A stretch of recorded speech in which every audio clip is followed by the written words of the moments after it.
Hi everybody, I'm Anastasia Roussel. I'm here to talk to you today about our TV comedy pilot, Sunny Side Up. We are trying to forge forward with a brand new social media marketing campaign to bring awareness about the show, get people excited, hopefully get a bunch of you guys to follow us online and follow our journey basically on how to get your work out there and get seen and get heard. Peggy Dunne is a very good friend of mine, actually has become a really good friend of mine since we worked together on the pilot. And we had such a good time, and I just feel like there's a lot of insight that we could kind of share with you guys that may be helpful for you. I think it's always interesting to listen to other people's process. So we kind of thought we'd just have a little session, a little chat, two actresses sitting around talking, and we'll just go from there. So bear with us here.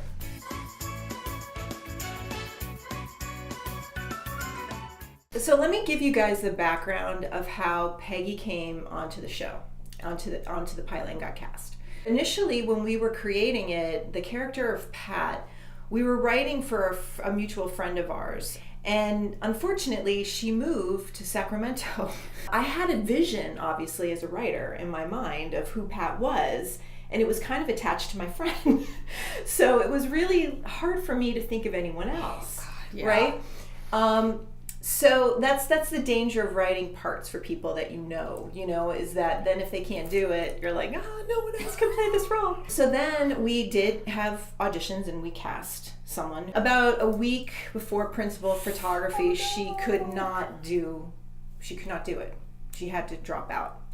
And so we were left in a real pickle because it was getting close to shooting, and money had been paid out, the schedules had been made, contracts had been signed, and we needed Pat. I first met Peggy, I don't even remember when, but it was several years ago. Right. So Peggy came to us to do her demo reel, to have us edit her demo reel. And as you know, we have our subsidiary company, Award-Winning Reels, and we do demo reels for all types of talent and entertainment, and obviously actors as well. So we knew of each other, and obviously I saw all her work because we cut her demo reel, and I thought she was great. So when we were going through our address book of who can we call in a week to come and play this part, that we think is reliable and amazing. And I just want to say that she was like the complete polar opposite to who I had in mind for Pat. Physically. But I will say that now, in retrospect, it was such a blessing in disguise, because she came on board, and not only did she embody what we wrote about the character of Pat, but she just transformed it and took it to a whole new level. So I think it's a really good lesson, and something to point out to you guys is that don't ever get caught in your head about you have to be a certain thing, or you have to try to somehow give them exactly what they want. Because I think oftentimes in casting, they don't really know what they want. I mean, they have an idea. I know the essence of Pat and who she needed to be to tell the story in the authentic way that the story needed to be told. But there's so many ways that somebody can bring something to that. There's, actors, that's why you can have so many different actors play the same role, and each one is going to bring something amazing to it and different. Yeah. So you're really, when you're auditioning, right, for something, you're bringing a big portion of yourself to that part. You're reading the description, and you're working on the scene, and you're working on the lines, but you're also infusing your interpretation in there. And I think it's really important when you go for an audition and when you're getting coached and stuff to not lose your interpretation. Take a risk and bring that into the room with you, because that's what you did. Yeah, that's such a tricky thing. Is this is not earth-shattering new information, but you always hear be yourself, just bring yourself and who you are and your unique self, and because there's no one else like you. And And sometimes you'll be known for a specific type. You know, I used to, when I had really short hair, I used to be called in for cops all the time. And then I kind of got tired of doing the cop voice, the tough chick thing, you know, so I thought, I'm going to make her human this time. It's a little bit, I guess, though, the best way to start, that's a long way of saying the best way to start is with you. And then if they give you direction, go with that. But there's been a lot of times where, you know, I've booked something and not quite felt like I was in, you know, I felt a little bit of like a square peg in a round hole, just a little bit. You know, I mean, you can do it. I mean, we can do it, but it's a tricky thing. It is tricky. But I think the longer that I'm in this business, the more experience I gain and the more things that I do and the bigger my career gets, the more I realize that it's so much about knowing your truth and knowing what you're about and owning that. Yeah. 100%. Yeah. So stepping in the last minute, like you were aware, obviously, that we were in a panic. Yes. Right? Yeah.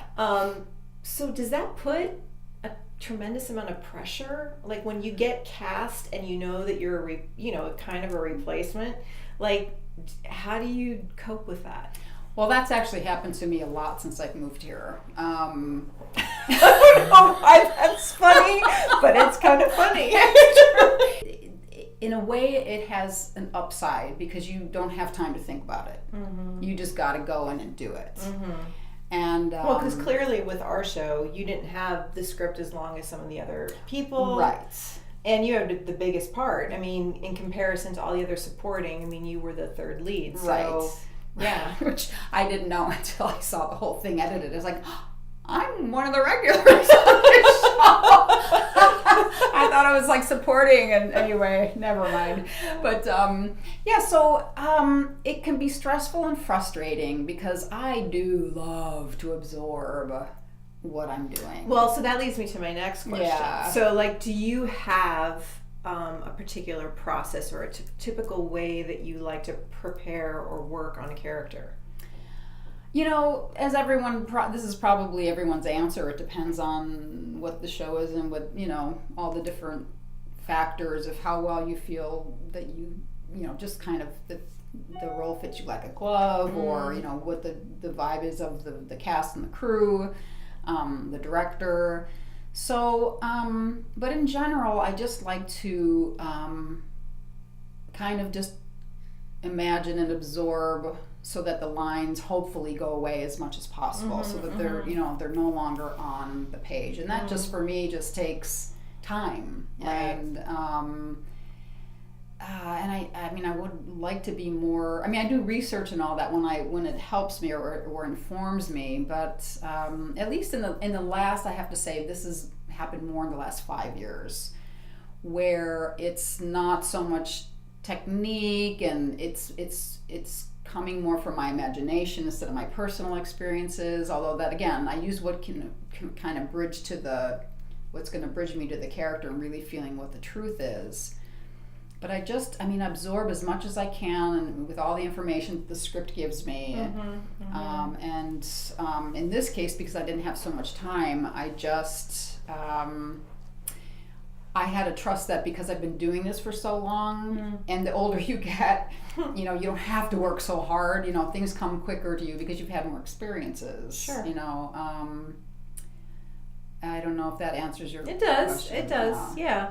Well, I just was curious to know how coming into our show the way that you did affected the experience for you, or because I know for myself as an actor, well, in general, in any kind of work that I do, even if I'm producing something, or I work really well under pressure.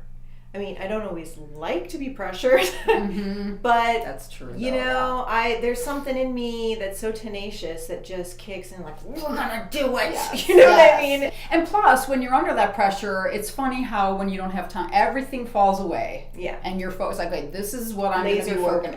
You can't do this. I can't see you. I have to get off of work. Yeah. Boom. Yeah. So anyway, I just wondered if you felt any of that, or you know, the biggest pressure is who am I replacing, and do they have that person in their mind? Right. Right. And that was probably the biggest challenge, where you say, okay, they have that person in mind, and there's nothing I can do about it. Right.